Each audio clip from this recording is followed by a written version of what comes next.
Olá, seja bem-vindo ao meu canal, meu nome é Angela Natel e vamos para a leitura da semana.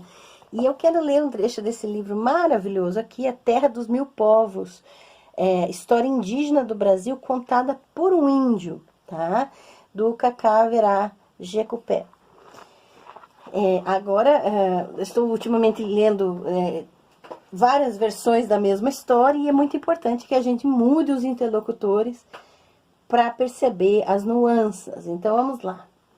Guerras, guerreiros e escravos. Essa primeira ideia para a captura de escravos não deu certo. Isto porque o guerreiro tupinambá ou tupi-guarani não gostava de negociar inimigo capturado, pois fazia parte de sua cultura comê-lo segundo costumes rituais e também porque, para um capturado, era uma honra ser contido e não escravizado. Além disso, a colônia, nessa época, achava que os índios deveriam ser doutrinados religiosamente. Nesse momento, chegaram os jesuítas, cuja tarefa era convencer os nativos a abandonar os costumes tidos como selvagens, os rituais profanos, a antropofagia, a nudez e a poligamia. Em 1549, chega a primeira missão jesuíta, chefiada por Manuel de Nóbrega, composta de 8 missionários, entre os quais José de Anchieta. Aldeia Tupinambá. Destinada a durar 5 anos, a oca era erguida com varas, fechada e coberta com sapê. Seu tamanho dependia do número de pessoas que ali habitariam, que podiam variar de 50 a 100. Sem janelas, tinha uma abertura em cada extremidade. Estava repartida em nichos, um diante do outro. Para erguer uma maloca, ou seja, um conjunto de ocas, eram necessárias de 40 a 50 pessoas.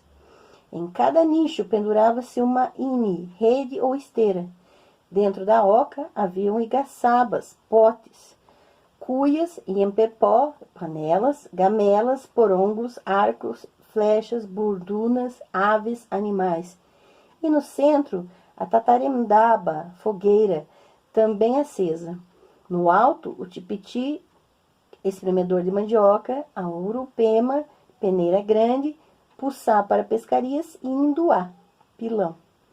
Esses eram alguns dos costumes dos tupinambá e dos tupiniquim da época. Os tupi-guarani, em muitos aspectos, apresentavam os mesmos hábitos, e alguns outros povos se entregavam a práticas bem diversas. Na época da Grande Mãe, quando ainda fluíam as tradições do Sol e da Lua, havia uma cerimônia dedicada à Mãe Terra que consistia em preparar uma bebida à base de cascas e fruta, armazená-la em uma igaçaba em forma de ventre e enterrá-la nos arredores da aldeia na noite de lua crescente. Depois, eles a retiravam na lua cheia com cantos e danças de reverência e gratidão. A cada indivíduo, depois de um grande brinde, cabia um gole daquela bebida mágica que celebrava a prosperidade e a abundância que a Mãe Terra ofertava a seus filhos. Nessa época, milênios atrás, não havia necessidade de batalhas nem de antropofagia. De acordo com a memória cultural, no início dos tempos, todos os seres humanos conversavam e viam os espíritos da natureza, assim como os espíritos dos antepassados. Com o passar do tempo, esses mundos se distanciaram, de modo que as relações construídas com seres da natureza e espíritos somente puderam continuar pelo caminho do sonho. Alguns humanos desenvolveram a arte de manter o espírito mais vivo e se tornaram uma ponte entre os mundos apartados. Com o tempo, uns preferiram trabalhar com os espíritos pela lei da aliança e outros optaram pela lei do controle e do domínio. Esses seres eram os pajés. No período que se seguia à chegada de Cabral, havia vários tipos de pajé, a maior parte distante das antigas tradições e, ao mesmo tempo, inconscientemente saudosa delas. Havia os que se aproveitavam da memória cultural dos povos para manter relações de poder ou vaidade. Existiam os visionários pajés, que tinham sensibilidade espiritual aflorada, mas faziam interpretações deturpadas das visões e dos sinais espirituais.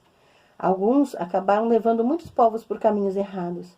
E existiam alguns grandes pajés silenciosos, reclusos, habitantes solitários de cavernas ou do interior de florestas, que, no caos, procuravam ensinar sempre que solicitados a arte de andar pela noite. De acordo com a memória cultural, essa época era o início da grande noite da Terra. Nesse ciclo, os descendentes dos antigos tupi foram adormecendo a tradição. Esse livro aqui é fantástico porque ele trata as questões pela ótica indígena e não pela ótica do colonizador, do imperialista, do branco, né? E que a história, ela realmente é interpretada de diferentes maneiras dependendo do seu interlocutor. Então, nada melhor do que ouvir um indígena sobre a história indígena e sobre o que veio ser acometido os povos indígenas, que são muitos e diversos aqui em terras que nós chamamos de Brasil. Então, recomendo demais, é A Terra dos Mil Povos, da editora Perópolis. Os dados bibliográficos deste livro estão aqui na descrição. Se inscreva no canal, comente, curta, compartilhe. Se puder, apoie aqui nas redes, na descrição, o Apoia-se, ou com PicPay, ou usando chave Pix, para contribuir que mais leituras cheguem aos ouvidos e olhos das pessoas. Boa semana para vocês e até a próxima, pessoal.